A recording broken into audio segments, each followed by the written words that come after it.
was getting ready to say something and now I forgot what it was. Oh, yes, I'm making a great sacrifice. Duke's playing basketball right as we speak, so they'll have to win or lose without me, right? Okie dokie. Hi, everyone. Is that too loud? Should I drop it a little bit? I'm Barbara Howe. I've been with the Libertarian Party for longer than some of you have been alive, probably, since 1976. Oh, thank you.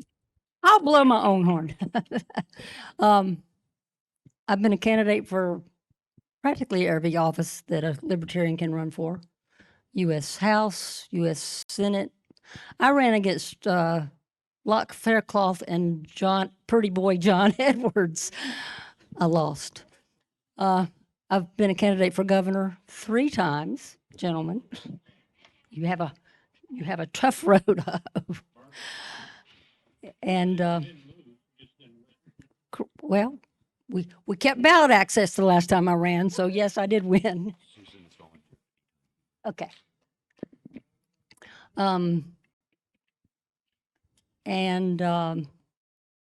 That's about it. I've been around for a while. I've been chair of the party. That's why I was kind of reminding Ryan of the rules. He asked me to. I wasn't stepping on his toes. I know how that rule 5 or whatever rule it was that was bothering him is. But we're going to have a little gubernatorial debate here with our fine candidates. And they are Shannon Bray and Mike Ross.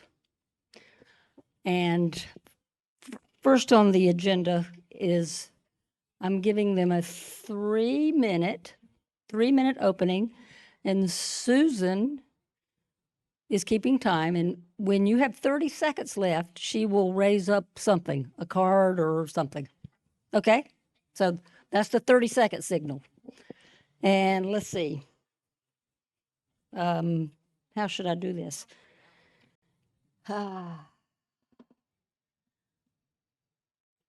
All right, I'm going to write the number down so I'll remember it. And pick a number between 1 and 10, and whoever's closest and doesn't go over goes first. 9? Okay, the number was 7. So Mike goes first. That's interesting. And Mike has 3 minutes to give his opening statement.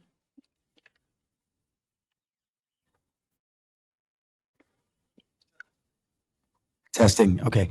First off, thank you everybody for coming to be a part of this. I'm sorry for my voice. I'm normally not going to speak in monotone, but this is what I got, so this is what you get. I'm running for governor because we are at a point that I believe libertarians have never been at before. We have an elected libertarian as the first head of state in the world, in Argentina, and Klaus Schwab, the world's supervillain, declared libertarianism is the greatest threat to the WEF's agenda that ultimately involves taking away liberty and freedom from everybody across the globe. So the fact that libertarianism, I think, is the solution, which I think most of you are too, since you're here at a libertarian convention, is something that I think we need to really take advantage and seize the opportunity and reach out to all of these voters in this state who are sick of the uniparty. That's why my campaign is Fire the Uniparty. I encourage you to go to firetheuniparty.com to read more about the platform that we may not cover in this debate. And I've got some yard signs. If at the end of this you think that I'm the candidate you want to support, please take a yard sign home with you. But when it comes down to it, we have to find a way to reach these voters. And I believe that I'm the right candidate. Shannon and I agree on probably most things because we're libertarians. But at the end of the day, we have to choose who is the best person to help us reach the people of North Carolina with a message that will get them to abandon the uniparty, because we know whether the Republicans or Democrats win, we're going to lose. The special interest groups are going to win. Our taxes are going to go up. Our money's going to keep getting inflated away. And the only way we can stop is returning to the free market principles that our country was founded on. I believe that I'm the right messenger to do that. I hope that you'll feel the same way when we get through with this debate. And I guess I'm going to see the rest of my time as an intro statement.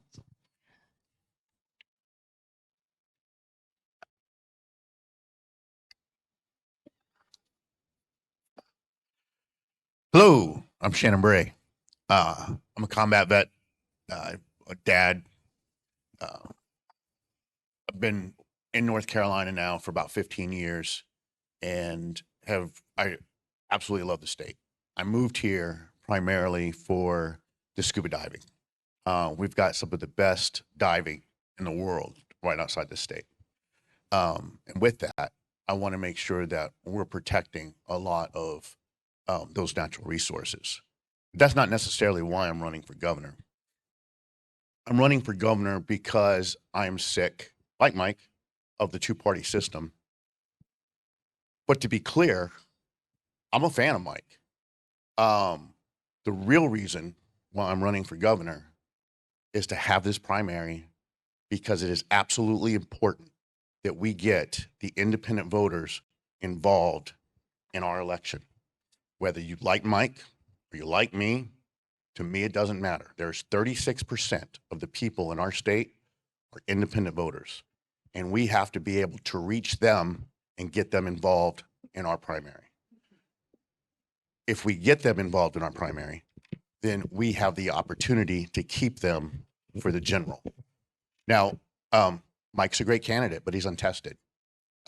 We have roughly 26,000 registered libertarians, I think, in the state of North Carolina. Is that right? 50,000. Well, in my Senate race against Tom Tillis, I brought in 171,000 votes, actually beating Joe Jorgensen's numbers by a lot. So I already have the skill set of being able to bring in independent voters, and I caused a runoff that particular year. So I believe that my message actually resonates very well with a lot of the independent voters. I know that my message resonates with a lot of military voters. So I'm able to kind of capture a lot of their attention. And with the lack of military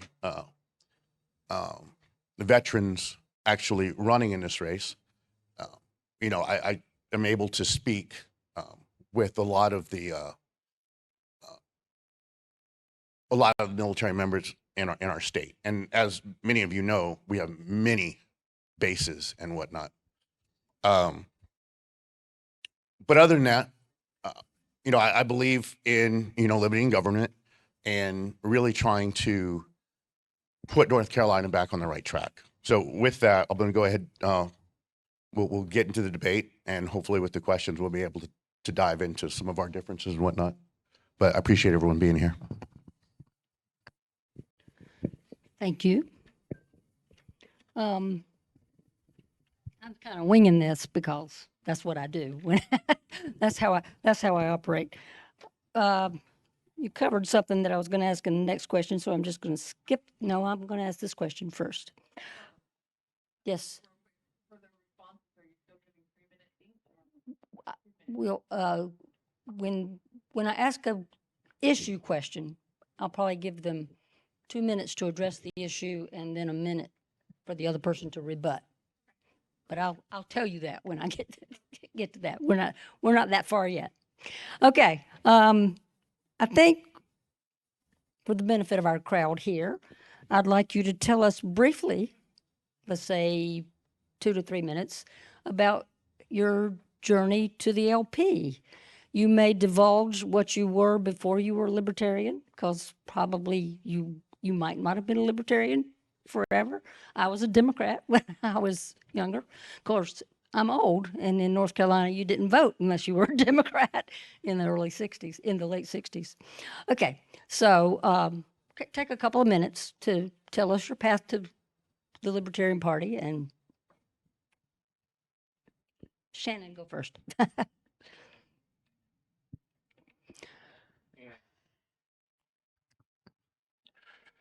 Shortly after high school, I voted for Bush, and then I went to war. I was a big fan of the Bush family. I didn't see things the way that I should have back then. And after going to war and seeing the effects on those communities and understanding that my country brainwashed me to go overseas and do the initiatives of other politicians and not actually helping people. I learned over time that it was, while I still consider it a very honorable profession because I believe that we need national defense, I learned that our agendas are often not in the best interest of people. After getting out of the military, I started looking away from the Republican Party because I started learning things that upset me about the people I voted for. And within those votes, we ended up with both wars. Well, a lot of wars. But I was a big fan of both Bushes, and we had wars come out of both of them. In fact, with George H.W. Bush, they really kind of launched the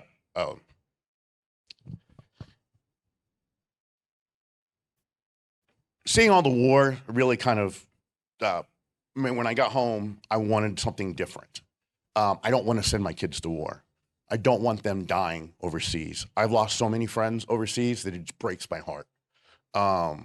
And so ultimately, I believe in the Constitution, and I got online and I started doing research, and then I found out about the Libertarian Party. And as soon as I realized that everything that was on the well, not everything, but by and large, the bulk of it was something that I can kind of connect to. Over time, I became more libertarian and more libertarian. And then I decided to run for office because I didn't necessarily feel like the libertarian voice was getting out to the independent voters. And that's really kind of my journey now is, I kind of started as a little L, and now I can consider myself a big L. But yeah, that's my journey.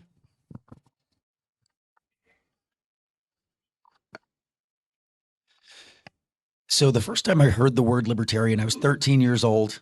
My parents were divorced when I was 3, grew up with my mom, and I went to visit my dad out in California. Weird place to hear the word libertarian when you look at what they've become today. And sadly, the person who I first heard the word libertarian from is now seemingly less libertarian and more Republican, and that's Larry Elder. But that was the first time I heard that idea. And when I started to become a late teenager and get closer to voting, the ideas of libertarianism seemed consistent, right? They held with the basic moralities and core principles that I believe. Don't hurt people. Don't take their stuff. It's not better if you vote for someone else to do it for you. If it's wrong for you to go take money from your neighbor, it's wrong for you and your other neighbors to vote to take money from your neighbor. And if I applied that principle consistently, libertarianism was the most pure and agreeable political philosophy. But I spent time as both a registered Republican and a registered Democrat. Over the course of that, I think my first time voting was in 2000 for Al Gore in Florida. So fast forward to 2020, and I kind of saw the other side get the same feeling that I think I had when I was 18 and young and dumb in Florida. But I realized I was jumping back and forth because I bought into the propaganda, the billions of dollars that are spent to propagandize us all, that these two sides are somehow going to make things better for people. When the reality is, it doesn't matter which side wins. The special interests are going to win, and we're all going to lose because they're rigging the game economically, policy-wise, judicially with the courts. And the only way to really break that system is to revolt against it, because as long as they can keep us divided along these lines that they draw in the sand, when ultimately whoever we get to choose is who they're selecting for us anyway, I realized that it was time to join the Libertarian Party. I'm a small L libertarian. I've tried bouncing back and forth between these big parties based on whichever candidate I thought was better. And I realized we lose no matter what. So that's what I got involved with the Libertarian Party and formally joined. I'm now the state treasurer. I am not a politician. This is my first time running for office. But some longtime libertarians, after seeing my activism, right? I believe in local elections. That's the low-hanging fruit. The idea that we're going to get libertarian governance in our small towns is far more likely than me winning this race. I'm a numbers guy. I do math and statistics for a living. They're going to spend between $150 and $200 million between Robinson and Stein. We don't have that kind of money unless there's, Elon Musk in the back of the room and he wants to let us actually compete with money. I think that in order to compete, we need to change the game. And the only way we can change the game is to get grassroots active. As libertarians, you have something to vote for. If you're a registered libertarian, you don't normally have a primary. That's why we have a lot of unaffiliated ones so they could vote in a Republican or a Democrat one so they could at least vote. We have an opportunity to hit them hard. Come out, vote, participate, pick which one of us is better. In your mind, vote there and tell your friends and neighbors, because if we get a couple 100,000 people to vote in this primary, it'll send shockwaves through DC and Raleigh that they've never seen before. Thank you for those answers. Good job. Hang on a second. Turn my card over and now I'm not sure. I've lost where I was. Yeah, it's over here. This is going to be for Mike first and then Shannon. And let's take 3 minutes for this. No rebuttal because I'm asking them both the same question. What do you think is the most pressing issue facing North Carolina? There's a lot of ways I could answer this. But if we really look at it, I think that between the economy and education, let me make the case for education, right? It's the biggest part of our state budget. It's the biggest place that I think we're wasting a ton of our taxpayer resources and ultimately paying a ton of money for awful results that common sense says the free market could solve and provide better outcomes for what I think are probably our most important resources as society, our children, right? We have failing public schools in Mecklenburg. I was at the Mecklenburg convention and I saw that they had a goal to raise the math rates of on grade from like 5% to 25%, and they were going to pat themselves on the back. Are you kidding me? We're spending $13,000 per student, and our goal is to get to 25% proficiency in math? Is that a joke? But no, it's not. That's genuinely their policy. And the reason for that is it is a monopoly.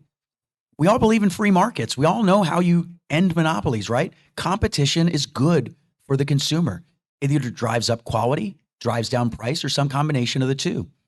And you're never going to have that in private education. And even with this step that they've done with vouchers, it's not really going to break it. I believe that the way the Republicans are writing it, especially in the legislation, it's going to lead to the government takeover of private schools. They're going to get the private schools hooked on these state and federal dollars, and they're going to basically give in to whatever curriculum and standard tests that they require.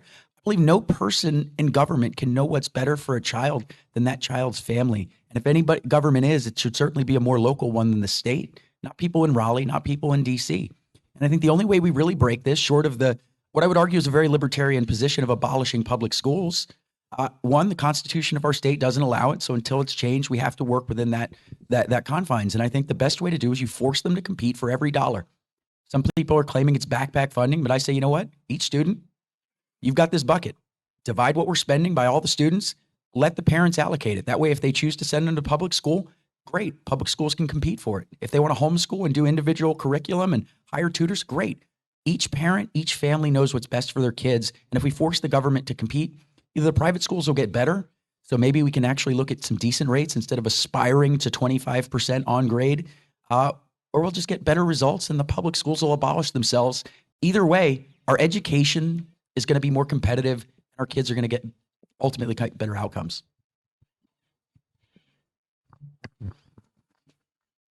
Mike made some great points on the education. There's a couple things that I would change there, but the biggest factors that are facing North Carolina now are the education system, our healthcare, and the economy. And I also add police reform on that. With education, Mike and I are very similar, but words like abolishing the public school system is very difficult for a lot of outside voters to really kind of understand where that concept comes from. So I believe that that the funding should follow the student instead of funding the failed school systems. Mike's 100% right. There's a lack of choice. And as we give those choices to these parents, it is going to force the public schools to either shut down or get better. Now, with that, we almost have the same condition in healthcare because we have insurance and a lack of choice across the board. So really a lot of our biggest issues in North Carolina is just us not being able to have more choices. So both in education and healthcare, I'm looking to give the voters of North Carolina more choices so that they can be competitive and ensure that we're getting the best product that we can get. Thank you guys for those answers. Great job. All righty. Moving on down. Duke won, by the way. ESPN told me. What, along these same lines, we asked about the most pressing issues. What are your thoughts, and we're going to begin with Shannon, about what's the best thing about North Carolina? I'll give you a few seconds to think about that.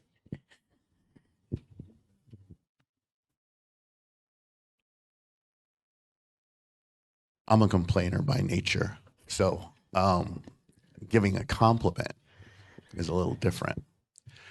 But as I mentioned kind of in the opening, I love the ecosystem here in North Carolina. The diving, the beaches. I like them the way they are. I don't want oil rigs out there. But I think that is one of the best assets that we have is our ecosystems.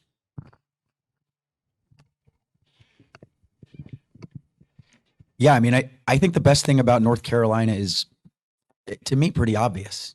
It's the people of North Carolina. Despite the fact that we have a Federal Reserve that's printing essentially infinite money, 34 trillion, and a government that dips into all of our freedoms, our wallets, puts so many barriers to accomplishing anything, we have a thriving economy. We have wonderful cities, wonderful rural areas, and that's because of the people of this state. Whether they're red, blue, completely detached from politics, our greatest strength is our people. My goal as a gubernatorial candidate is to talk about all of the things that Team Red and Team Blue, what I call her the Uniparty, are doing to get in the way of this. Maximum freedom will allow people to solve problems long before government will. That's a reality. I took this radical badge that says, speak the actual truth. And the actual truth is no matter what, Team Red, Team Blue, even Team Gold, we managed to get in office, the government is not going to fix our problems, but the people of North Carolina can. And I want to get rid of everything that this state government does with that power to get in the way of free markets, what they're doing to essentially neuter religious organizations that are trying to solve social problems without the use of tax dollars, big in Gastonia. With all of the harm that government does at the state level and even at the local level, I think that that's one thing that we can realistically push for. Get the government out of the way, stop taking money from people that could otherwise be used more efficiently, and let our greatest resource, the people of North Carolina, make things better for the people of North Carolina. Okay, excellent. I'm often amazed at how often when you hear people talk about government, one of the key words they say is reform. Okay, you created the problem, now you want to reform it? Okay, let's ponder that for a while. All right, just a couple of fun tidbits. No timer, you don't need to time this. Eastern or Western barbecue?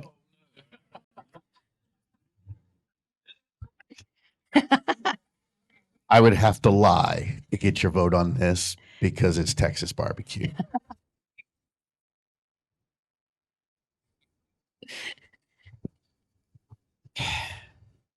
I mean, at the end of the day, my wife likes Western. I like Eastern, but honestly, if you mix both the sauces, it's pretty darn good. Oh, how about that for political answer? Good job. Okay. This is another kind of fun question that I got asked when I was doing a radio interview, but I had a little bit of time to think about it. And I'll tell you my answer after you guys tell me yours.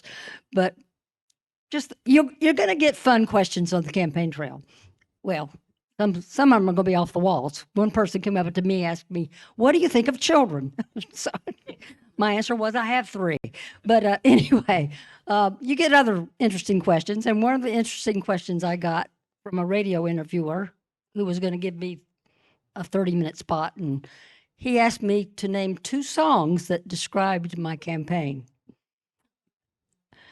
I'll give you a few seconds to think about it. If you can, and I'll tell you my answers after you give me yours. No time limit on this one. Either one of you can go first, or you want me to flip a coin to tell who should go first?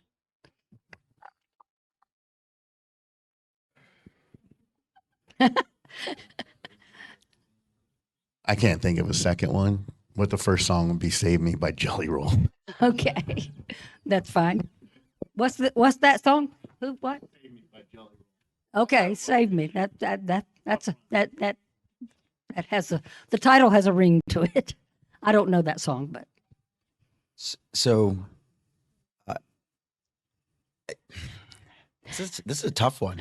I can't really lean on actual libertarian thought for this, so I'm just going to go with a song I like by a band I love, and I'm going to say "Come As You Are" by Nirvana. okay. Because I hope that the independents will come as they are, that the message will resonate with them, and that we can create that little seed of liberty planted through the campaign to grow this party, to grow this movement, and ultimately bring about liberty in our lifetime. Great job. Okay. I must admit, I had a little more time to think about it because he gave me that before. And I had picked Tub Thumping by Chumbawamba. I get knocked down, I get back up again. And the end song was Take a Chance on Me by ABBA. So keep those in the back of your mind for next time. All right, enough of the fun stuff. Now some more interesting stuff. And a couple of you touched on this a little bit, but I'm going to ask the question again anyway. And I think it's Mike's turn to go first, if my notes are correct. Given that the LP rarely has a primary, we've had 2, I think only 2. How can't even read my own writing. Have you been working on ways to get unaffiliated and libertarians to the polls, and how have you been doing this, and what can we expect? Yeah, well, first off, I have to say that if it was just me having to do all of this, I wouldn't even be here trying this. I have an amazing team that does a lot of those, and they blessed me with a pretty amazing experience where I just have to be the candidate.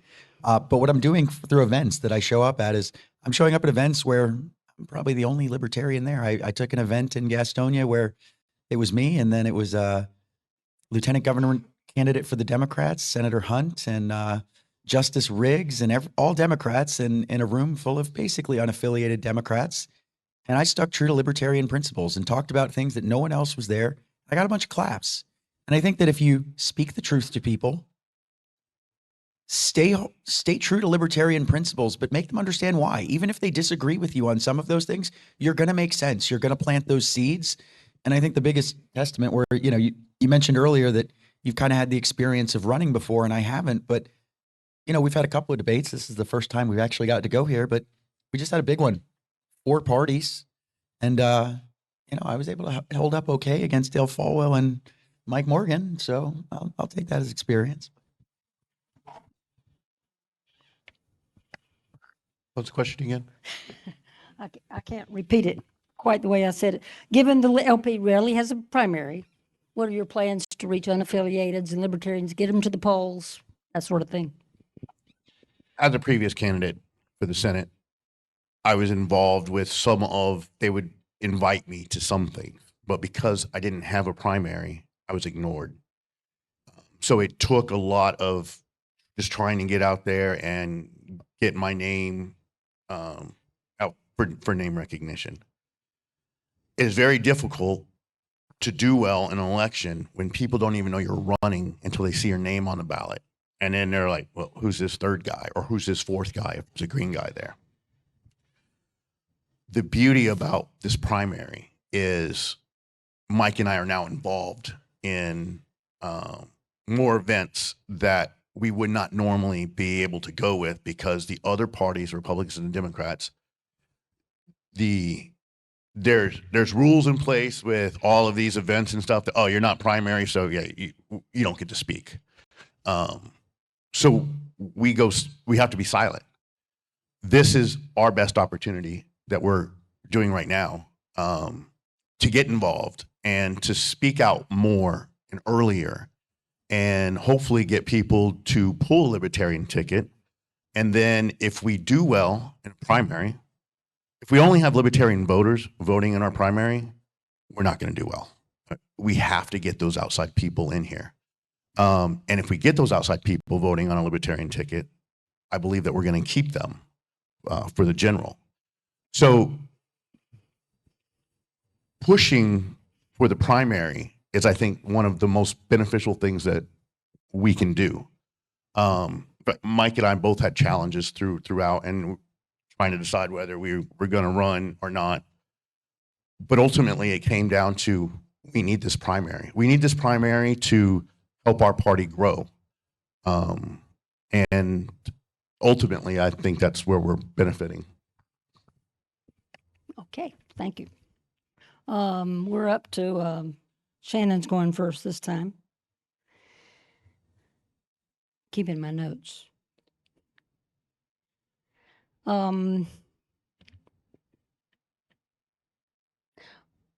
What's your campaign plan? Do you have people set up to help you with your campaign, to do signs? And what about door to door? I had a campaign team early. Last time when I ran against Matthew Ho, he raised more money than any third-party candidate in the state. And when I initially launched my campaign, I brought over a couple of his people. Everything was going really well. I don't know if y'all saw me in the news, but that kind of sidetracked me a little bit. You know, being arrested 2-3 times, no matter what the news says, for trumped up charges that I was later found not guilty of, really kind of put a stigma. But to be honest with you, when I was running for Senate, I always told myself I needed a scandal. And I got one this time. But, Okay. yeah, I think that's it. Okay. We might address that some more in a minute.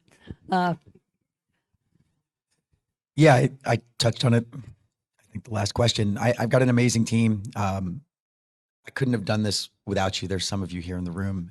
Truly, thank you from the bottom of my heart. I couldn't do this without you. They've helped coordinate all of those things because at the end of the day, I'm a big believer, whether I'm running an organization, a nonprofit, my philosophy on the EC is the same as a candidate running a team, right? I want my team to do what they're best at. And if I'm best at being the messenger and going out and talking to voters and telling them the truth and why our solutions are better for them, that's what I'm going to do. But I know that my campaign manager is making sure that the yard signs are going out to all these different counties. And I'm sure that, I don't know, I think I'll probably have more presence at polling places than you, Shannon, across the state. That's yet to be seen, but I think so. And I've got a wonderful team, graphic designer, web designer, and it's all libertarians who have been so generous with their time. So I'm humbled by all of you. Thank you, all of you. And we're in this as a team. I'm going to do my part as the candidate, but I have faith and trust in my team. And I thank you guys for managing all of that stuff so I could focus on being a good messenger and candidate. Speaking of that sort of thing, we're streaming this, right? We're streaming this. Give a shout out to for your website so the people at home can go to it and look you up. My website, shannonbray.us. And I'm firetheuniparty.com. All right. I'll let y'all do that again before we finish. Okay. I knew what I was getting ready to ask. Oh, there it is. I told you, I wing it, so bear with me. I like this question. It's from Rob. I think Rob wrote it. Knowing the odds of winning are still pretty low for a Libertarian candidate in this race. What does a successful campaign look like for you? And it's, yeah, it's Shannon's turn to go first. Did I say that, or is it Mike's?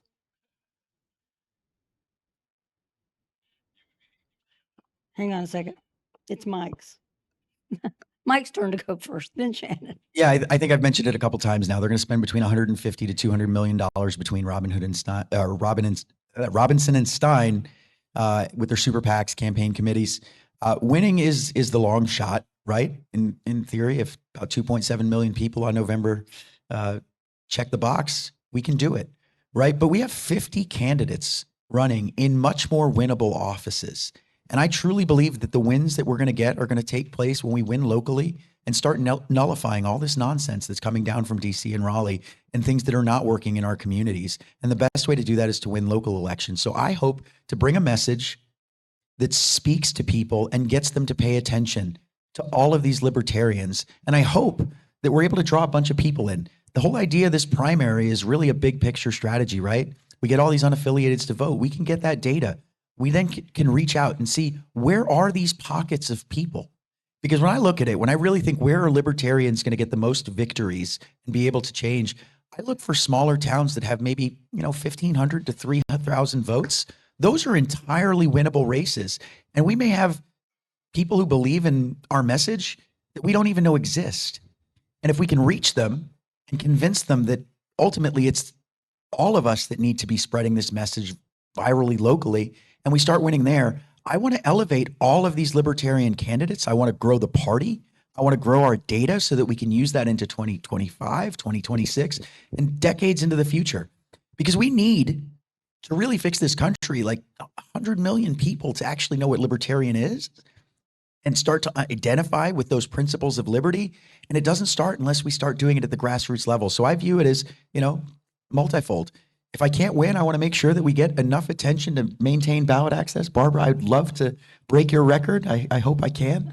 But if not, I want to elevate all of our wonderful candidates and get people thinking exactly what I believe. It took a long time for me to get it and finally join the LP, despite being a small L libertarian for so long. We lose regardless of whether Republicans and Democrats win.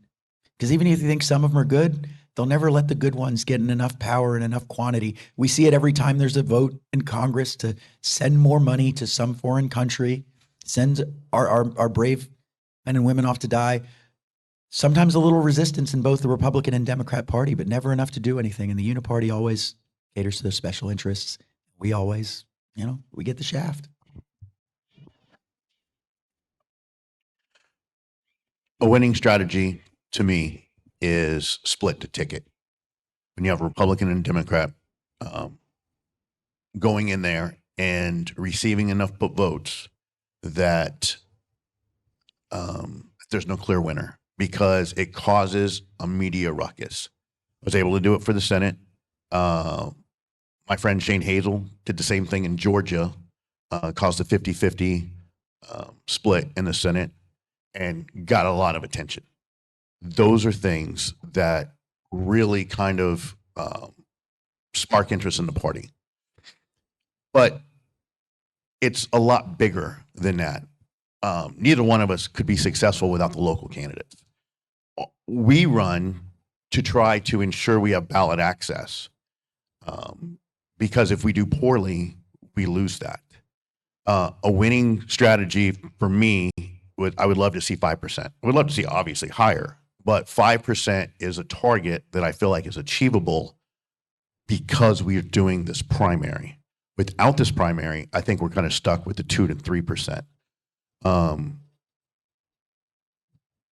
But our local candidates that are hitting the road and knocking on the doors, they're the ones that are actually, their message is the same as ours. And they're going door to door, it's starting to resonate with people, and they're like, oh, I didn't really know what a libertarian was. And then they start looking it up, and then they'll start to see, oh, there's a libertarian also running for governor. I may not know who he is, I may not have talked to him, but maybe I've talked to somebody else. Dee Watson knocked on my door as a libertarian, and I was just amazed with her. So maybe I'm going to take a chance on these other libertarians. So anytime we get someone else, the independent voters, thinking or giving us their vote, we always win. And ultimately, to me, I always want to see my vote totals go higher than they were before. If they're going higher, then I'll stay in there and I'll give another race, and it's ultimately just higher, higher, higher.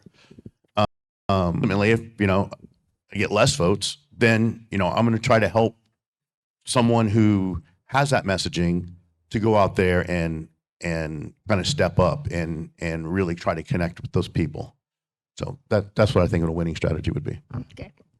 I can warn you right now, you're going to get many people saying, you can't possibly win. Why are you in this race? So keep those answers sharp and in the forefront, because you'll get them. I promise. Okay. Did y'all look in my box before y'all came out here?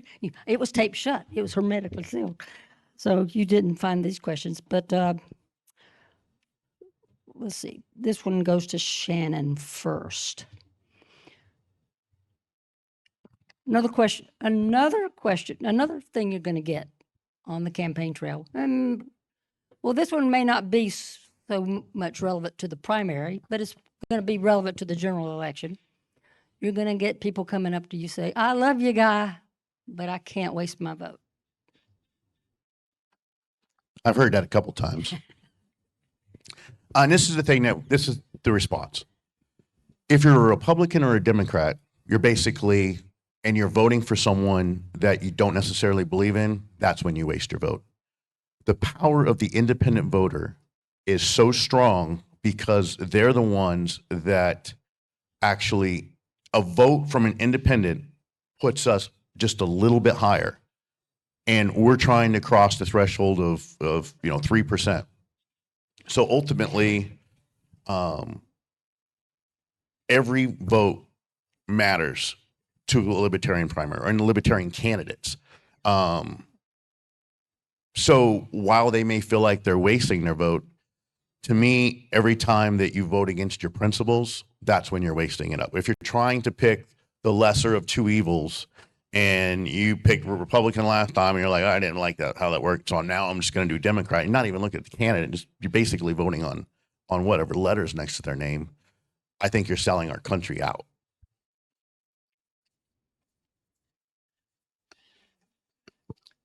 Yeah, I mean, at the end of the day, that's something as a libertarian, I think we've all probably heard from our friends who are not libertarians, right? You're wasting your vote. I would argue if you're picking one of the selected choices that some huge donor class in Washington, D.C. selects, because look, we've had Dale Folwell speak at numerous LPNC conventions. If I was a Republican, I'd vote for Dale Folwell. But I'm not. I'm a libertarian. And the sad reality is he's not the one who's being backed by D.C., right? You've got Team Biden, Team Trump. We're going to be stuck with that again. And their chosen choices here are just part of that team. And I truly believe that the uniparty is real. At the end of the day, that power structure exists to divide us. So if you're voting for you think you're voting lesser of two evils, it's all the same. Boeing's paying both of them. We're still going to be in wars. They're not going to do anything to stop that. I argue that the only way that we're not wasting our vote is refusing to play their game. Whether that's voting for a third party, whether that's voting to write in, you all suck, whatever. But I would argue that voting for either uniparty candidate that is shoved through by the party machines in DC, that's a wasted vote, because all you're doing is buying into the rigged system in the first place. Good, both of you. I'll guarantee you this, too. In interviews, you'll be asked by reporters, now you can't possibly win. Which of the other two guys would you vote for? Don't answer that question. I mean, you can if you want to, but I recommend you don't. Because say we're all on the ballot, my chances are as good as the other guys. People can vote for me. All righty. Y'all, a couple of you touched on this a little bit. Let's go back to Shannon first. 3 minutes, I suppose. It's the timing's irrelevant at this point. And basically, You've already addressed this a little bit, but how would you plan to help our down ballot candidates? In my previous races, I've done a lot of shared events with some of the down ballot candidates. And ultimately, that's what I plan on doing this time, because it's important for us to have a unified front. And I mean, even with Mike, it's important for you walk into the bar last night and you see us two sitting next to each other. And then Mike says, you won't see Stein and Robinson do this. So I think we're just different, right? Our mindsets are different. Our party's different. Our people are different. So actually got a little sidetracked off that question. What was the whole question again, if you don't mind? How are you going to help the down ballot? Oh, yeah. And it's just doing as Folks. many events as possible. Yeah. Like next week I got, TV spots and we've done some radio spots, and this is all great stuff to kind of get our message out there. And hopefully the reverse is true, that maybe I can resonate with someone and then they're like, oh, well, maybe I'm going to pick one of the down ballot candidates too, because I like the messaging, or what Mike or Shannon. I don't really know anything about Dee, but now I see that she's there. I'm sorry, I just pick on her because I know that she's running for lieutenant governor. But just as many events as we can, and really just trying to pick apart the Republican and the Democratic parties and discuss why neither one of them are good choices for our people. All right, so I'm a little bit of a tech nerd, so I think I'm just going to really give you my thoughts on this, right? Really specifically. At the end of the day, we're having this primary, which gives us a very unique opportunity to gather data. And data is one of the things that we can use to fight back. We're massively outnumbered with dollars, but if we can be more efficient, that's how you make up ground in a free market.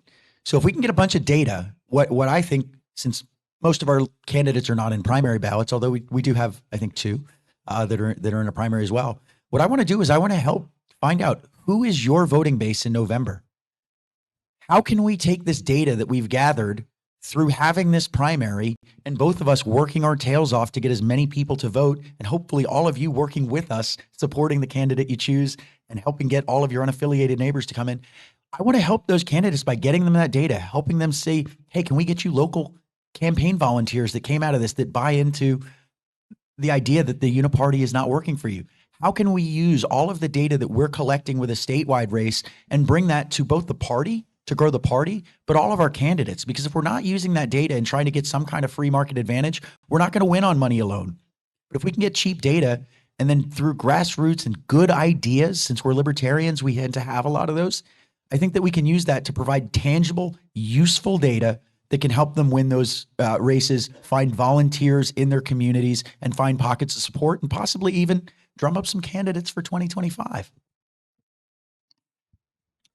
Okay.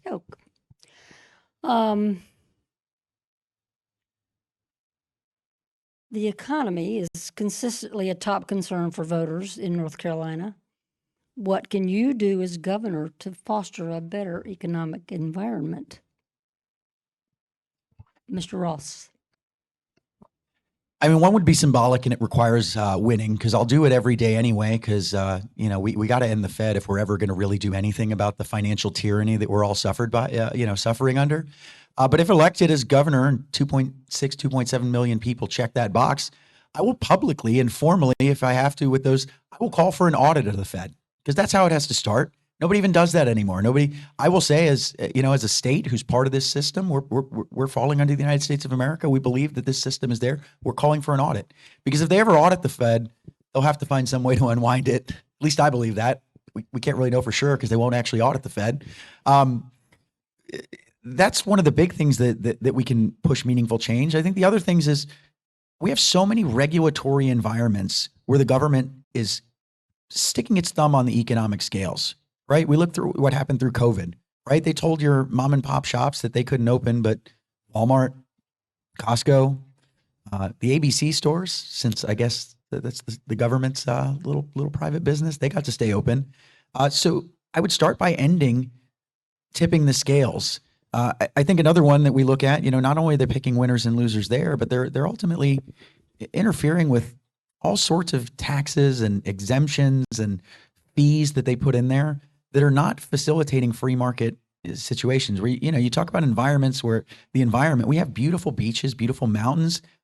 I think one of the most libertarian free market principles we could do is stop providing immunity to polluters. Like think about the idea, we are essentially creating this de facto corporate welfare. When we say, hey, you caused $2 billion in damage, we're capping your immunity at 100 million. You got to end that and make them compete in a fair and free market. Get all the regulations out of the way. Try to end all of these nonsense fees, right? You buy a new car. Why do you have to pay the registration every year on a new car? Why? Because it's a grift. It's something that they can get away with that make everybody do that. And I'd look to end every tax, every regulation, every fee that is not, that we're able to do, advocate for it, right? The General Assembly is trying to push our tax rate down from 5% to 2.5%. There's plenty of states who are down to 0. Why can't North Carolina do that on the income tax for our state? Why are we disincentivizing being productive? I think that we need to have that conversation and end anything we can get away with ending, because all that interfering in the free market is just leading to, quite frankly, worse results than we could get if we just embrace the free market.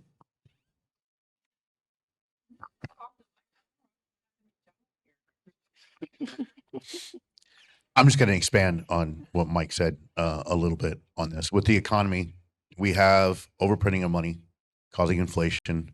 We don't really have control of the Fed from the governor aspect, but what we do have control over is the taxations in our state.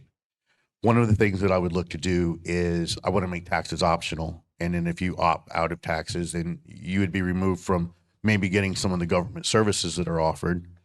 But ideally, I think, and then getting rid of the income tax altogether. Florida and New Hampshire have done it. They do quite well. So I think trying to help with the lowering the tax obligation of our citizens of North Carolina would be one ultimately the goal for all of us, really. We all taxation stuff, but if you don't pay your taxes, they kick in your doors with guns. It's not just pay us whenever you're ready, right? They throw you in jail. Your government is stealing from you, and as the governor, I would not enforce people not paying their taxes, not enforce the law enforcement for people not paying their taxes, but then ultimately trying to identify where we can eliminate taxes altogether. Back a few years ago, y'all may or may not remember this. They had a checkoff box that you could donate $3 to the political party of your choice, and libertarians were getting that checkoff money too. And they finally decided to do away with it probably because we were getting money too. But I often thought, if they charged me my income tax, but then gave me a checkoff box as to where I wanted those income taxes to go, I wonder what would get funded. I really do wonder what would get funded. All righty. Okay. We're coming down to the end, folks, because we're not going to go for an hour and a half. Everybody's tired. They want to go to dinner. So I got a couple more questions, and then we'll let them do some closing remarks. Let's face it. One of you is going to win the nomination, and you're going to be our candidate for governor. And then when you win the governor's race, you're going to face a General Assembly that doesn't have that many libertarians in it. I know we have a few candidates for House and Senate, but not a bunch. Do we? We have some out here, right? We do. They'll be your friends, but most of them aren't going to be your friends. How are we going to deal with that? I can't remember who gets to go first. I think it's Shannon.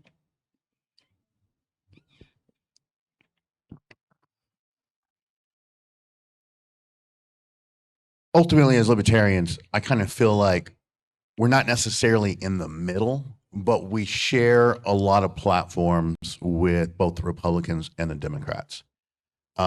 We can easily talk to a Republican about the Second Amendment, or we can easily go talk to a Democrat about police reform.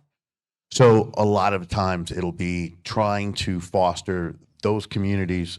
Because most of the time our issue is possibly somebody else's issue that they're also taking a look at. In fact, if we do very well in the primary getting these votes, they're going to adopt some of our issues and then start talking about them, primarily to take our spotlight away from us. But actually, when they do that, we win without actually winning.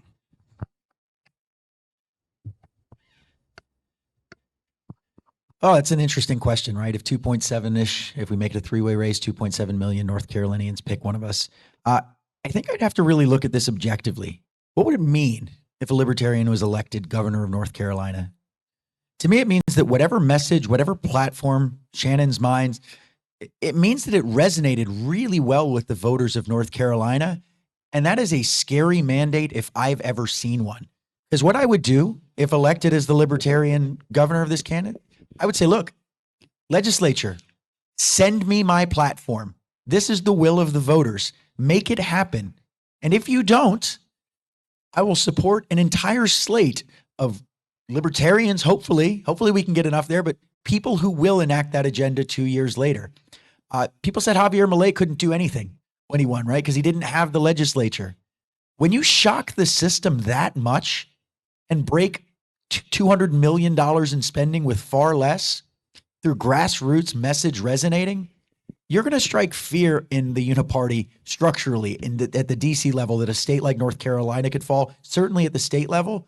And I'm going to say, look, this is the platform. You make it happen, or I will point the finger squarely at you. And just by threatening that, despite the fact that Javier Milei does not have a majority in Argentina, he's passing a lot more stuff than anybody thought he would on his election day. When I was running, I said one of the first things I would do when elected would be to start automatically be issuing pardons to people who did non-criminal, non-violent drug crimes. I figured I wouldn't be in office very long, but I could get a little bit of work done. Let's do one more question because you both touched on it, and Shannon brought it up, so I've got to address an elephant in the room, and that is police reform, domestic violence, and how do you envision a Libertarian governor addressing those issues? We have a really weak governor model in this state. They keep trying to weaken it further. But there's one thing, they do still have the power of the pardon. Libertarians generally believe, to some degree, some more extreme than other, but generally we see the war on drugs for what it is.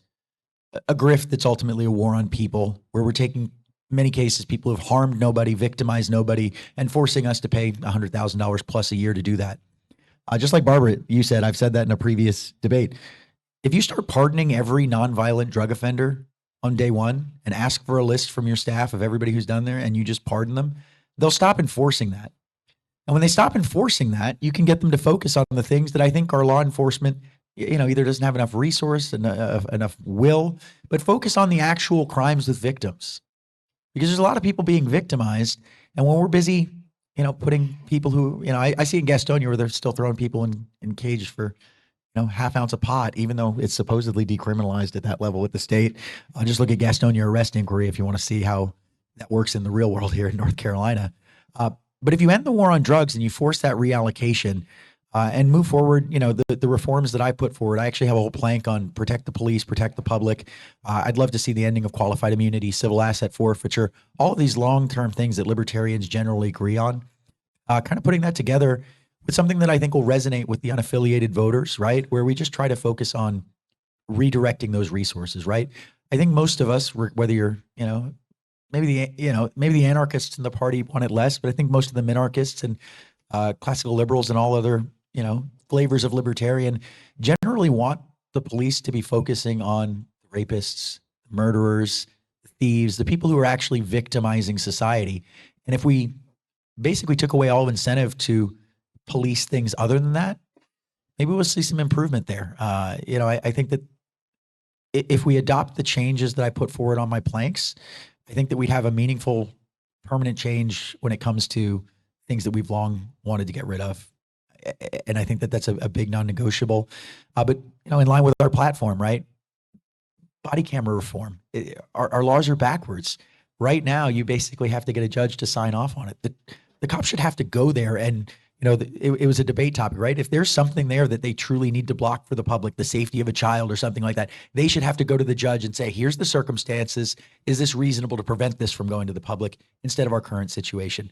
We're paying for it. And quite frankly, I'm tired of our money that's being taken involuntarily being spent so inefficiently, because if you just spend those recent sources efficiently, we're going to get better results. It doesn't matter what it is, whether it's education, law enforcement, or anything else. So, we need to force them to be more efficient. And I think that the best way to do that is take away the incentive to enforce stuff that really shouldn't be enforced.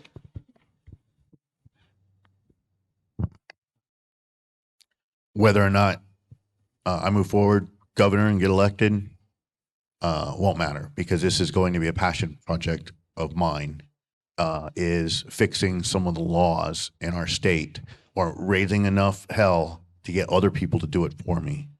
On August 13th, I found that my wife was cheating on me. So I told her I wanted a divorce.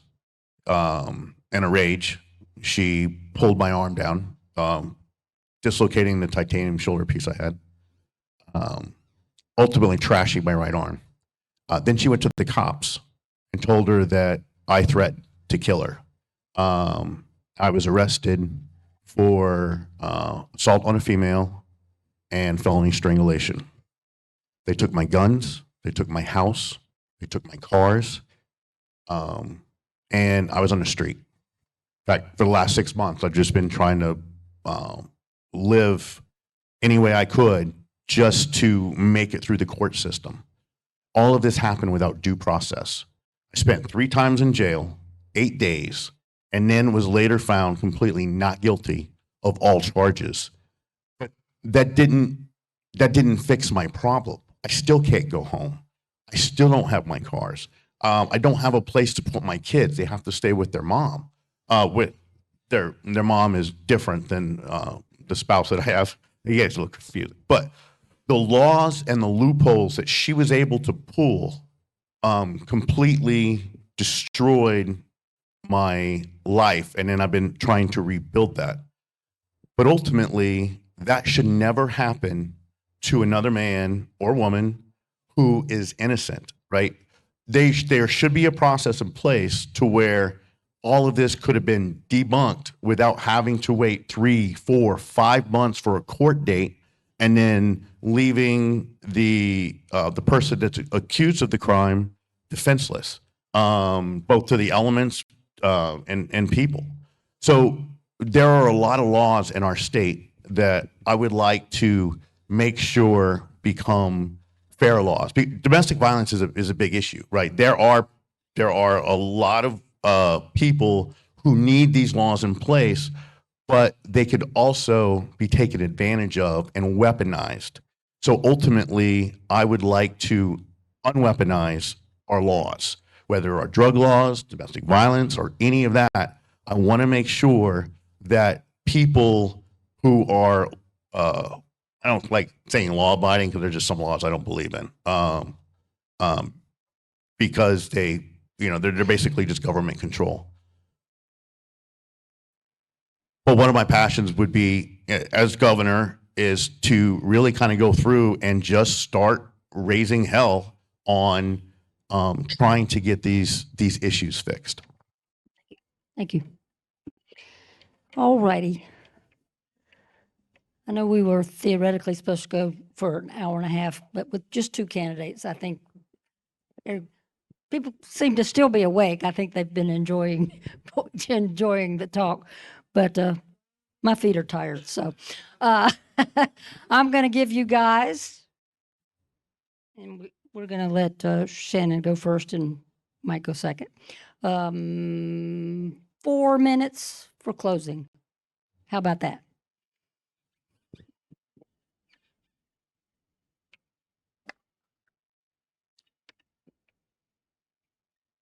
Ultimately, the most important thing for us in this particular race is to foster to the independent voters. I feel like that I've been proven in that area and that I will continue to do so.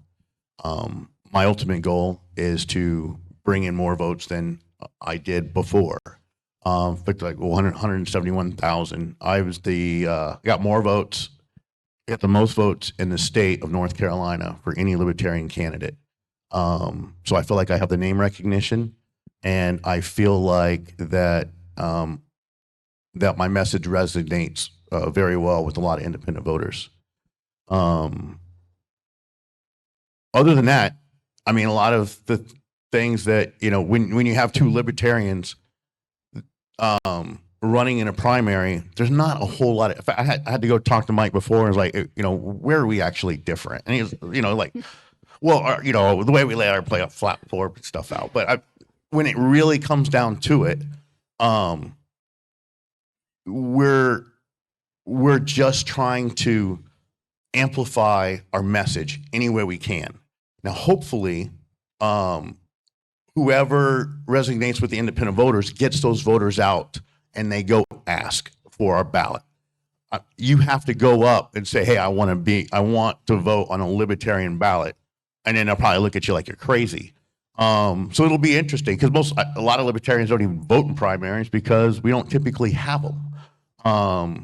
So you know, hopefully we get the libertarians out, but B, it would be awesome that we resonate enough with enough people who just have given up on the two-party system and really just want to stick it to stick it to the uniparty. So is ultimately where it comes. No matter what happens in this race, I will fully support. If Mike beats me in the primary, I'm on his team. If I beat him in the primary, I'm taking his awesome team. Because I mean, we have some excellent people here that I've had a pleasure to work with over multiple elections, and you know, I just really enjoy this, even though, you know, things get a little crazy sometimes and stuff. When you have support, it makes it kind of fun. You know, people actually care about what we have to say. As soon as we drop that filing fee, they're like, uh-oh, what are you going to say? And, you know, it gives us a chance to really kind of expand the message. And even if it's slow, you know, if we get 5% and then maybe 6%, we will eventually cause enough ruckus to where the other two parties are going to have to pay more attention to us. And I think I'm that candidate because I've proven it.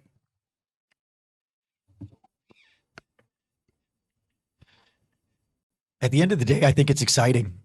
Libertarians, registered libertarians, even though I know LPNC is very welcoming to our unaffiliated libertarians, you actually have a primary to go vote in. I know a lot of you, you know, kind of question the point of voting sometimes. I still think that voting is something that I do, even if I just go write in something. If there's not a libertarian and I don't want the Republican or the Democrats, I'm going to write something in there and make them read it and count it as a write-in. But we have this unique opportunity. We have two candidates. At the end of the day, the biggest thing that we can hope for is winning, right? But you layer this down into all these different things that could be potential outcomes, right? Hopefully both of us will do a good job elevating our other candidates, right? Our 50 other candidates. Hopefully we get that, smash that 2%, keep ballot access and everything else. But at the end of the day, if either one of us does well enough, hopefully we can get on a debate stage with Mark Robinson and Josh Stein, because they got enough people voting in this primary that they realize the people who voted in our primary could help them win theirs. Here's what I know. I've had an opportunity to speak with elected Republicans and Democrats in the state of North Carolina. I am a political newcomer, but I'll go toe-to-toe with any Republican, any Democrat in this state, and I will debate them and make them rationalize their ideas and positions against mine and help come to what truly works best for the people of North Carolina.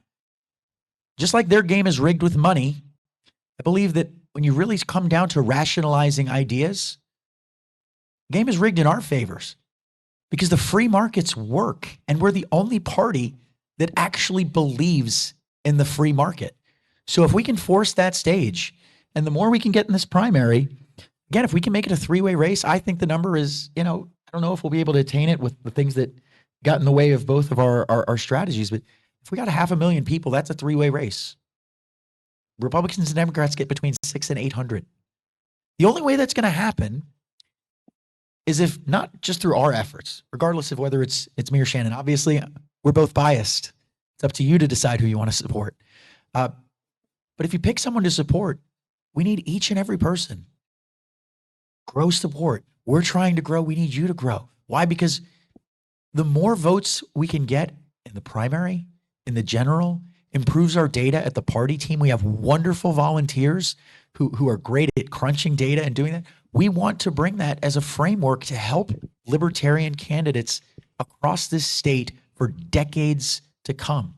Because we're so far off from a vote total now, but if we don't keep making positive jumps forward, incremental improvement with an occasional jump here or there, that's how we can actually get to liberty in our lifetime. It's not a slow, it's not a fast, easy path. It's going to take slow, consistent building, and it's going to take a lot of these local election wins where we can actually get in and start doing something, where we can, within 3-4 years, maybe take over a town council, start nullifying some of the nonsense that the government does that makes things worse for your citizens. And when you do that, people in the next town over are like, hey, how'd they slash their property taxes in half? How come they're able to get rid of all these things? Why are businesses flocking there? Well, the free market tells us why. But you know what? It'll spread like cancer at that part, right? You start a little pocket of gold. And when you see libertarian ideas get implemented, that's when we really start winning. And that's how it snowballs and we see liberty in our lifetime. I hope you'll vote for me, Mike Ross. If you want a yard sign, come get it. And come check out firetheuniparty.com to look more at my platform.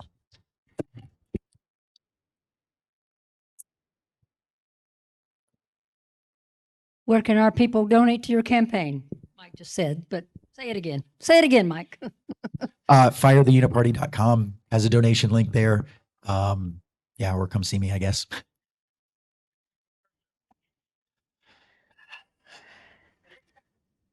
I have to talk to my treasurer about that. We darn sure should be able to. I hope so. I hope we haven't set it up because no one has offered a crypto donation. My answer is yes.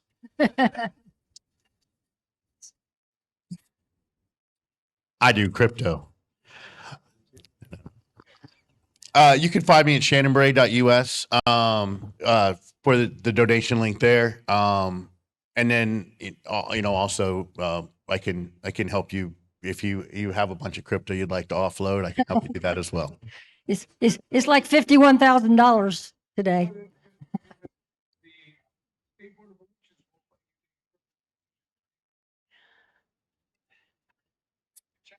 So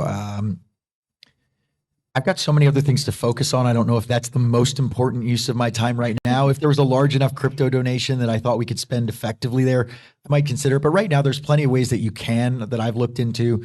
It just involves it converting to fiat in the process where you could donate it in crypto. I haven't set that up because, again, nobody's asked me to. But if someone wants to donate crypto, I'm sure I'll work with my treasurer and get that set up so that person could do that.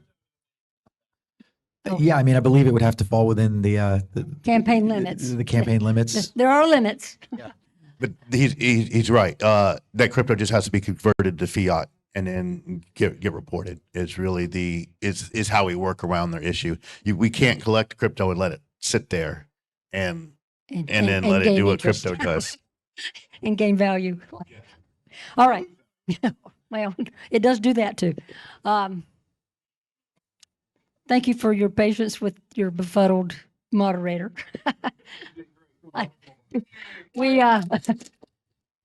you. What?